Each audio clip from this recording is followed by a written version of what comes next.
Hi, I wanted to make this video to share what a simple and effective budget can look like while taking into account all the basic necessities. And I hope that you can use this to refine your own budget if you have one, and to have more clarity about how you use it and what it should take into account. And if you don't have a budget, I will leave in the description this file that I've created, which is very simple, and you can use it to make your own budget. So I'm going to walk through how I've created this.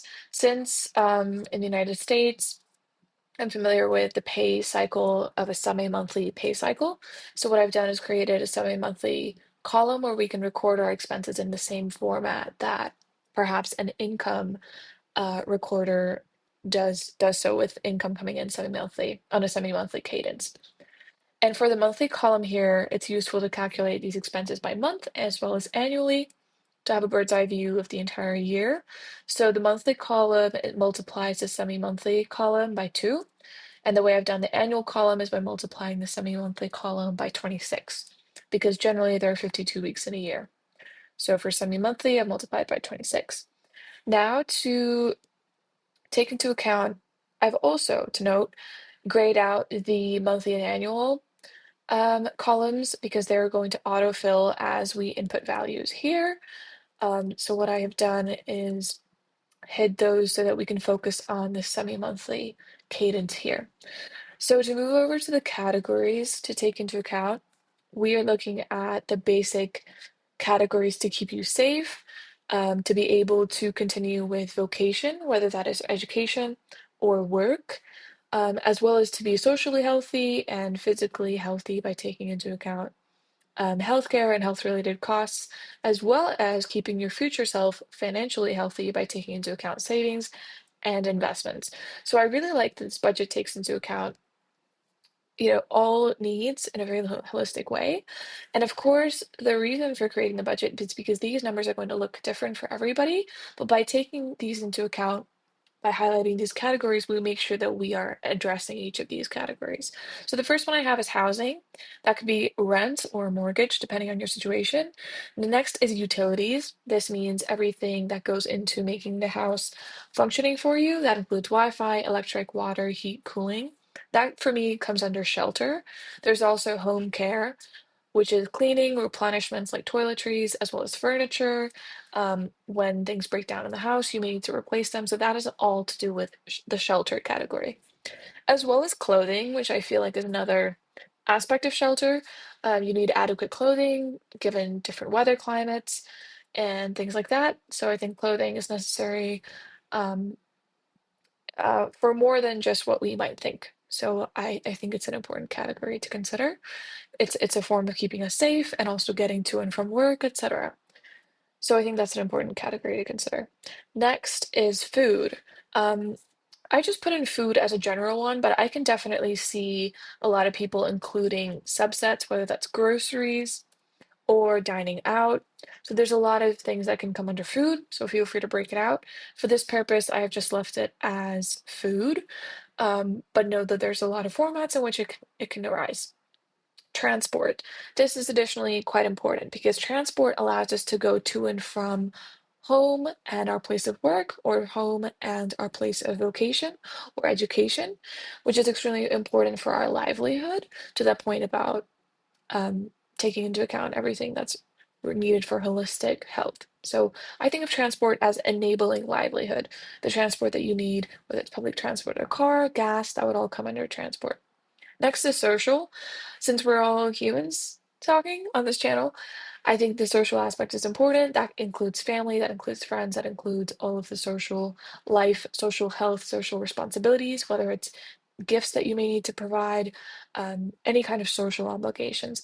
Note that this is not supposed to include dependents. I think that's a different category entirely. This budget does not take into account dependents.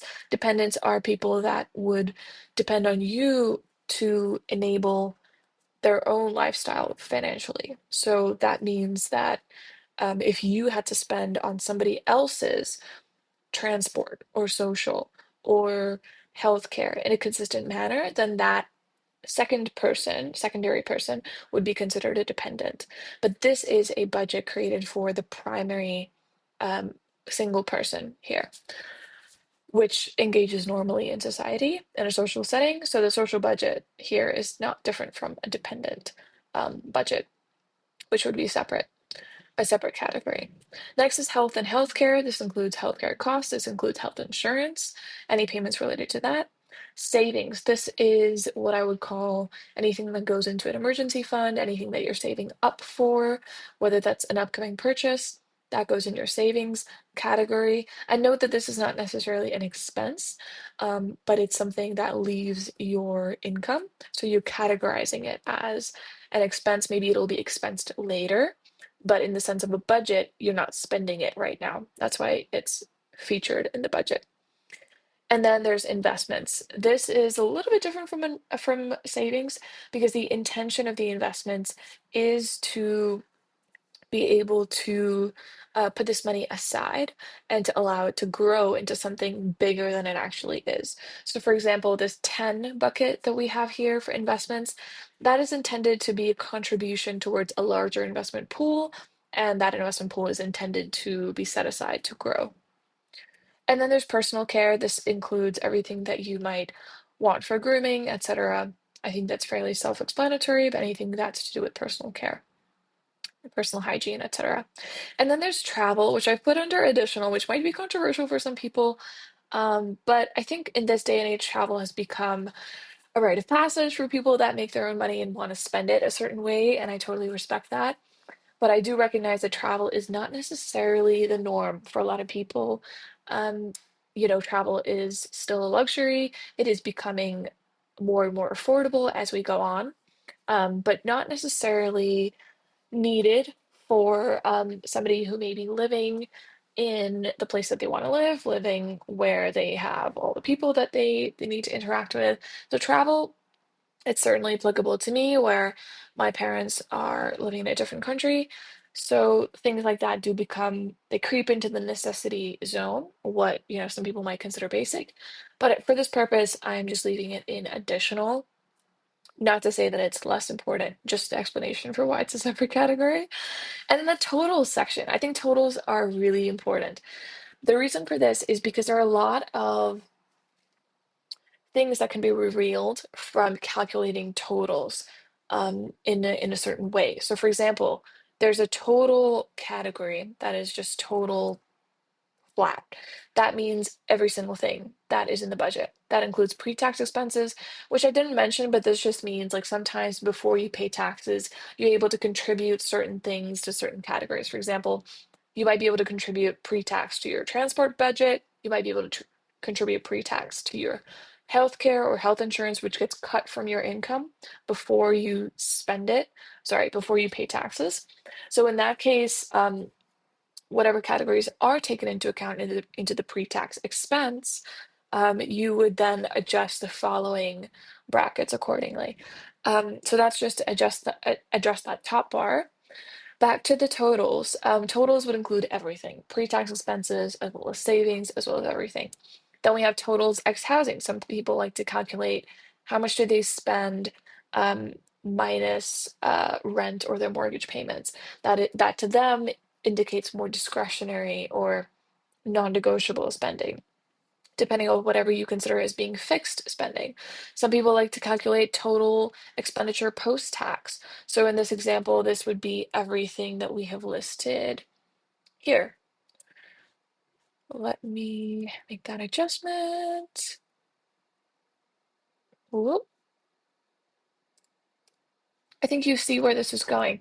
But the reason I want to highlight this is because making a budget in this way allows you to really paint a picture of where your money is going. And the different totals allows you to not be fooled by sort of the lump sum total here and really understand what the breakdown of your expenses are. Are you spending more on fixed expenses versus variable expenses? Are you spending more on these additional categories versus the basic categories? It allows you to notice patterns, maybe seasonally, patterns, of course, in different stages of your life. Um, these look very different. Anyway, I hope you enjoyed this budget activity. I think it's supposed to be an enabler. It's supposed to be a reflection of reality and it should respect reality. So, with all that in mind, I hope that this is a tool that allows you to be more confident and have clarity when utilizing your money at your disposal. And I hope to see you in another video. Thank you. Bye.